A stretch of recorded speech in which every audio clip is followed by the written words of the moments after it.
Hello दोस्तों, एक बार फिर से आप सभी का आपके अपने YouTube चैनल पर स्वागत है। आज के इस लेक्चर में हम बात करने वाले हैं BSc first year first semester chemistry के पहले पेपर फंडामेंटल ऑफ केमिस्ट्री के दूसरे chapter simple bonding theories of molecules के एक और टॉपिक को लेकर आ गए हैं। इस लेक्चर में हम बात करेंगे कि कॉन्सेप्ट ऑफ हाइब्रिडाइजेशन क्या होता है। यानी कि आज का जो हमारा टॉपिक है वह है कॉन्सेप्ट ऑफ हाइब्रिडाइजेशन, यानी कि संकरण क्या होता है, इसके बारे में हमें पढ़ना है कि संकरण क्या होता है, संकरण क्या कहलाता है, यानी कि हाइब्रिडाइजेशन क्या कहलाता है, हाइब्रिडाइजेशन की जरूरत क्यों पड़ी, इसका खोज किसने किया, इसका डिफिनीशन क्या होता है, हाइब्रिडाइजेशन क्यों है, क्या है इसका उपयोग, इसके बारे में हम पूरा सब कुछ पढ़ेंगे। इसका डिफिनीशन पढ़ेंगे, इसके बारे में, इनसे रिलेटेड जितने भी कॉन्सेप्ट्स होंगे इन सभी चीजों के बारे में हम पढ़ेंगे। तो इस वीडियो को शुरू करने से पहले आप चले जाइए आई बटन पर या डिस्क्रिप्शन में लिंक है वहां पर चले जाइए और पहले चैप्टर को पूरा कंप्लीट देखिए और दूसरे चैप्टर में जितने वीडियोज बन चुके हैं उन सभी को देखिए, जिससे नोट्स जब बनाइए तो उनको एक लाइन से बनाइए। तो बिना देरी किए आइए चलते हैं अपने नोटबुक पर। मेरा नाम है ऋषभ सिंह, आइए चलिए कुछ पढ़ लेते हैं। तो अगर आप सब इस चैनल पर पहली बार आए हैं तो नीचे दिए हुए रेड बटन पर क्लिक करके सब्सक्राइब कीजिए और बेल आइकन को ऑल पर सेलेक्ट कीजिए, जिससे हमारे अगले वीडियोस के नोटिफिकेशन आपके पास सबसे पहले पहुंचे। तो चैनल को तो सब्सक्राइब कर ही लिए होंगे, तो आप शांतिपूर्वक कॉपी और पेन लेकर बैठ जाइए। और अभी नोट्स नहीं बनाना तो आप हमारे टेलीग्राम ग्रुप से जुड़ जाइए, वहां पर हम हिंदी और इंग्लिश दोनों ही तरह के नोट्स आपको प्रोवाइड करते हैं। ठीक है, अब देखो जरा ध्यान से सुनना, मेरी बात को अच्छे से समझने की कोशिश करो कि हाइब्रिडाइजेशन क्या है, संकरण क्या है। इसके बारे में हम पूरा डिटेल कॉन्सेप्ट पढ़ने वाले हैं, लेकिन उससे पहले हम कुछ चीजें बताना चाहते हैं। देखो, हम ये बात जानते हैं कि हमें कुछ चीजों को पढ़ना है, लेकिन इन चीजों का उपयोग क्या है, इन चीजों के बारे में हम क्यों पढ़ते हैं, ऐसे सवाल उठते होंगे आपके मन में। तो इन चीजों के बारे में हम समझाएंगे इस लेक्चर में कि हाइब्रिडाइजेशन का मुख्य कारण क्या है, हाइब्रिडाइजेशन के बारे में हम क्यों पढ़ते हैं, या किसी भी मॉलिक्यूल के बारे में क्या बताता है। इन सभी चीजों के बारे में हमें समझना है। तो देखो, हाइब्रिडाइजेशन को जरा ध्यान से देखना। हाइब्रिडाइजेशन मतलब होता है संकरण। देखो, अब हम पीछे आते हैं थोड़ा सा। देखो, जब हम सहसंयोजी बंध यानी कि जो हमारा कोवैलेंट बॉन्ड होता है, तो जो कोवैलेंट बॉन्ड होता है उससे हम कई चीजों के बारे में समझते हैं। जैसे कि अगर हम बात कर रहे हैं कोवैलेंट बॉन्ड के बारे में, तो यानी कि जो हमारा कोवैलेंट बॉन्ड होता है उससे हम कोवैलेंट बॉन्ड के बॉन्ड लेंथ को निकाल सकते हैं, बॉन्ड एनर्जी को निकाल सकते हैं, बॉन्ड एंगल को निकाल सकते हैं, और साथ ही साथ हम इसमें अणुओं की ज्योमेट्री के यानी कि मॉलिक्यूल जो हमारे हैं उनके हम स्ट्रक्चर के बारे में भी पता कर सकते हैं। तो जरा, यानी कि हमने क्या कहा कि जब भी कोई भी कोवैलेंट बॉन्ड मतलब क्या, जब दो मॉलिक्यूल एक दूसरे को अपने इलेक्ट्रॉन्स साझा करते हुए बंध बनाते हैं तो इसी को ही हम कहते हैं क्या, कोवैलेंट बॉन्ड। ठीक है, ये हो गया हमारे पास कोवैलेंट बॉन्ड। ये दो मॉलिक्यूल्स हैं, इनके बीच इलेक्ट्रॉनों का साझा हुआ है, जिसकी वजह से इनके बीच एक बंध बना, जिसको हम कहते हैं सहसंयोजी बंध। ठीक है, तो जब यह सहसंयोजी बंध है तो इस बंध में हम क्या क्या निकाल सकते हैं, इसका बॉन्ड लेंथ निकाल सकते हैं, इसमें हम इस बॉन्ड की एनर्जी निकाल सकते हैं, इसमें हम इस बॉन्ड का एंगल निकाल सकते हैं।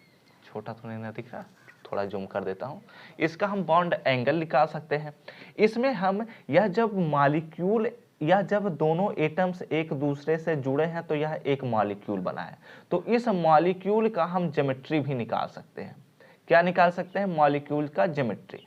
अब जब हम इन चीजों के बारे में हम पता कर सकते हैं तो इसी के लिए कुछ थ्योरीज आए।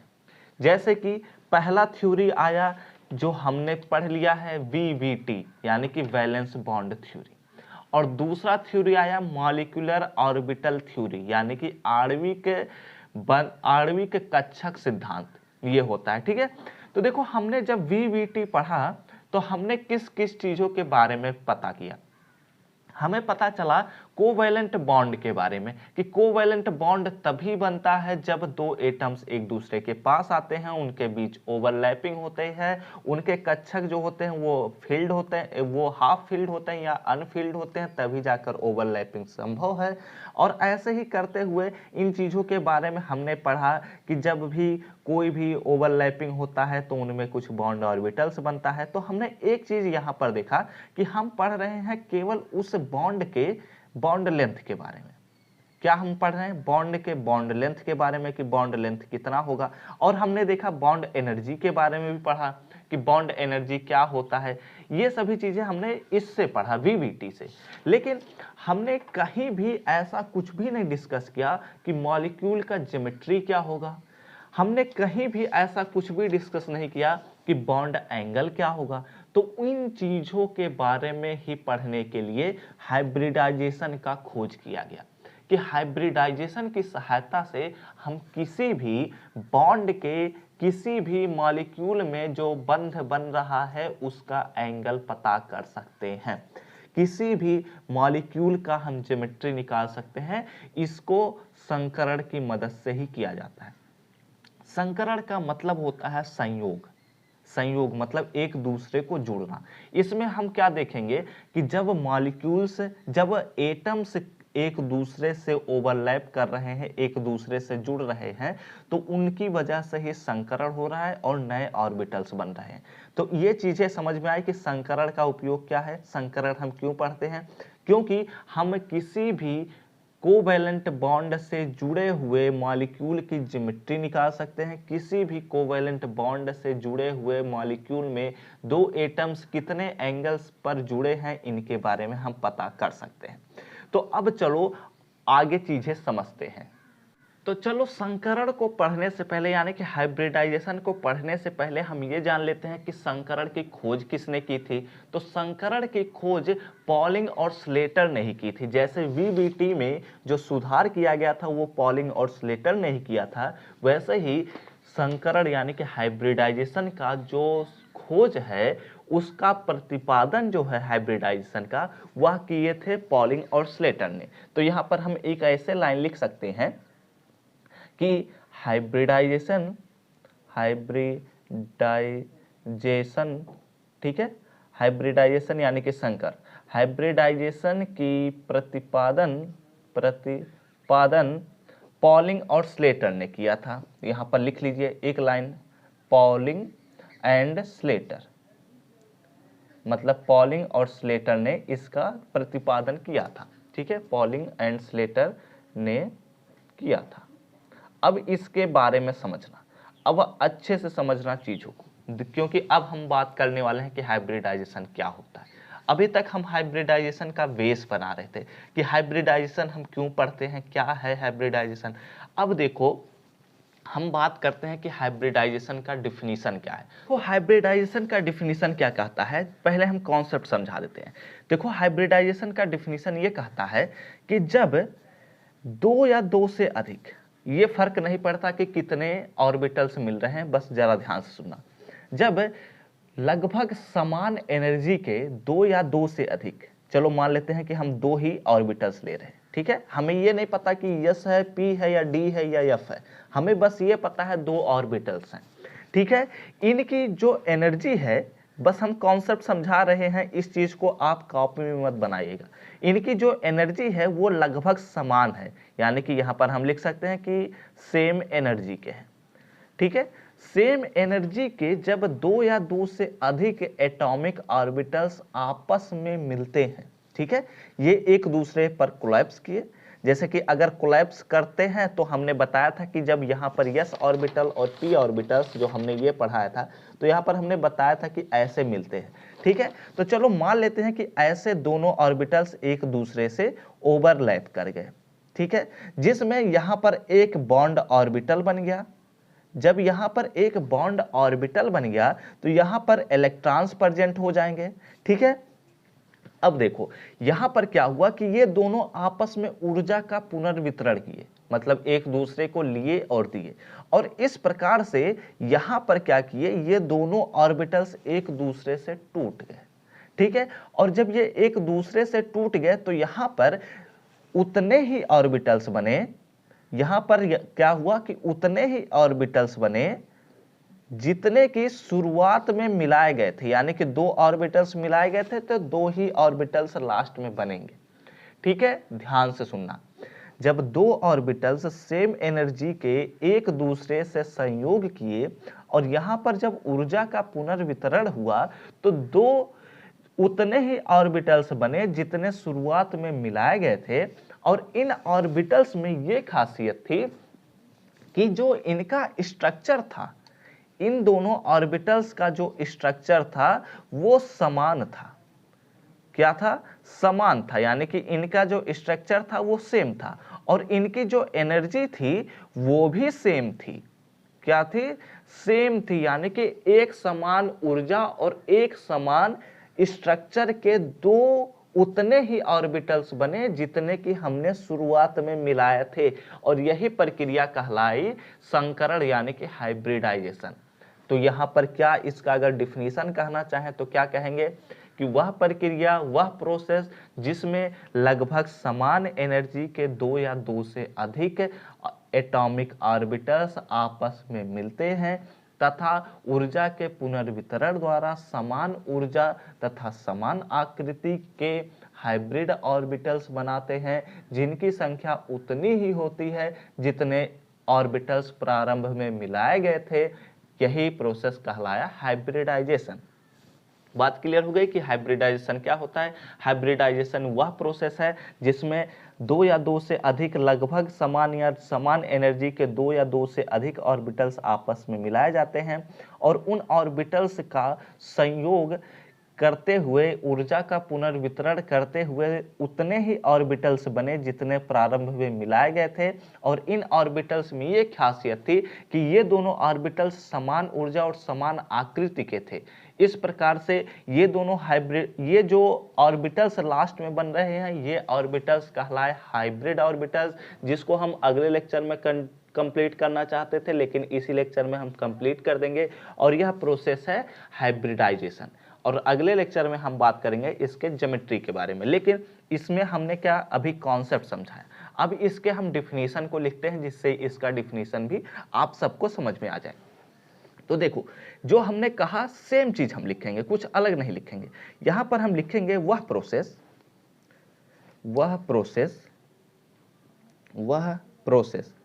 यानी कि वह प्रक्रिया जिसमें, वह प्रोसेस जिसमें समान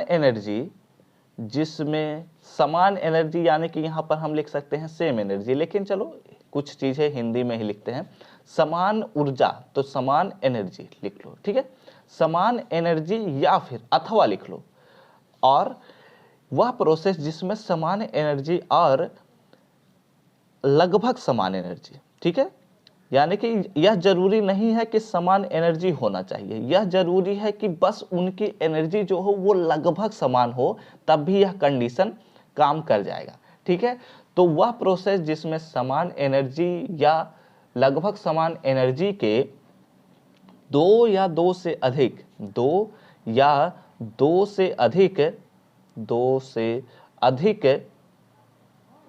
एटॉमिक ऑर्बिटल्स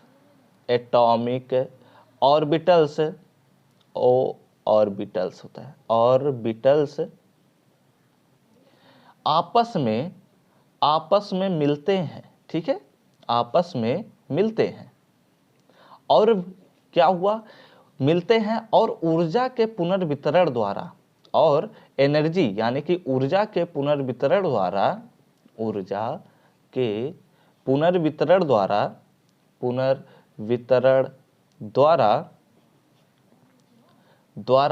क्या हुआ कि समान एनर्जी और समान आकृति के, यानी कि समान स्ट्रक्चर के, समान आकृति के हाइब्रिड ऑर्बिटल्स बनते हैं, यानी कि लिख सकते हैं समान आकृति के ऑर्बिटल्स बनते हैं। ठीक है, ऑर्बिटल्स बनते हैं, जिससे बनते हैं जिनकी संख्या उतनी ही होती है, जिनकी संख्या उतनी ही होती है जितना प्रारंभ में मिलाए थे, जिनकी संख्या उतनी ही होती है जितने जितने प्रारंभ में क्या हुए थे, प्रारंभ में मिलाए गए थे, प्रारंभ में मिलाए गए थे। और इस प्रकार से यह प्रोसेस जो हमारा होता है, यही प्रोसेस ही कहलाता है हाइब्रिडाइजेशन, हाइब्रिडाइजेशन कहलाता है। ठीक है, तो अब इसके बारे में समझ में आ गई बात कि हाइब्रिडाइजेशन क्या होता है। हाइब्रिडाइजेशन वह प्रोसेस है जिसमें दो या दो से अधिक समान या लगभग समान एनर्जी के दो या दो से अधिक जब ऑर्बिटल्स एक दूसरे से मिलाए जाते हैं तो उनमें क्या होता है, ऊर्जा का पुनर्वितरण होता है। और जब ऊर्जा का पुनर्वितरण होता है तो उनसे समान एनर्जी तथा समान आकृति के ऑर्बिटल्स बनते हैं। और वो जो ऑर्बिटल्स होते हैं उनकी संख्या उतनी ही होती है जितने प्रारंभ में मिलाए गए थे। और यह जो प्रोसेस होता है, यह प्रोसेस ही कहलाता है हाइब्रिडाइजेशन। और जो लास्ट में यहाँ पर ऑर्बिटल्स बन रहे हैं, ये ऑर्बिटल्स कहलाते हैं, क्या कहलाते हैं, हाइब्रिड ऑर्बिटल्स। तो यहाँ पर हम यह भी लिख सकते हैं कि हाइब्रिडाइजेशन के फलस्वरूप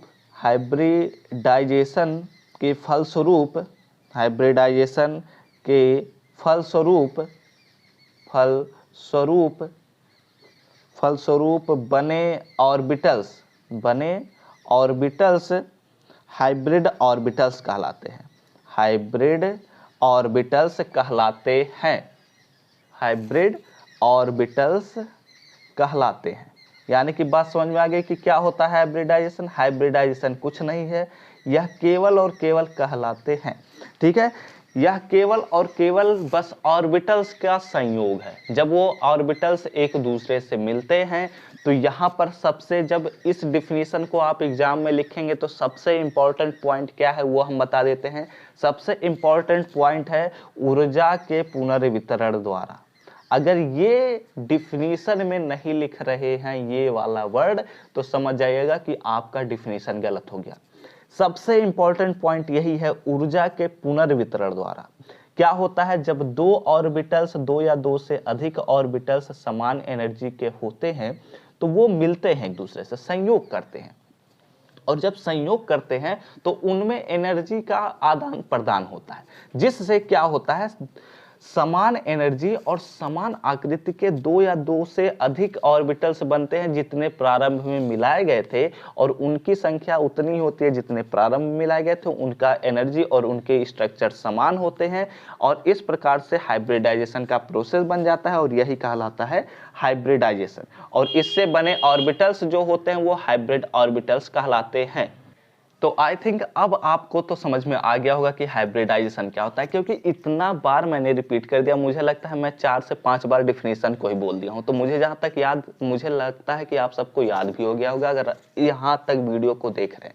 इसीलिए मैं कहता हूं वीडियो को जरूर कंप्लीट देखिए, जिससे आपके बस फायदे होंगे। फायदे पढ़ना ही है आपको, तो फायदे भी आपको उठाने ही चाहिए, इसी वजह से हम कहते हैं। ठीक है, तो ये लेक्चर यहीं पर ही हम खत्म करेंगे और अगले लेक्चर में हम बात करेंगे इसमें जो हमने सिलेबस देखा था, उसमें सिलेबस में हमने क्या देखा था कि हमें बात करना है कॉन्सेप्ट ऑफ हाइब्रिडाइजेशन पर, और दूसरा पॉइंट था कि हाइब्रिड ऑर्बिटल्स और मॉलिक्यूलर ज्योमेट्री पढ़ना था।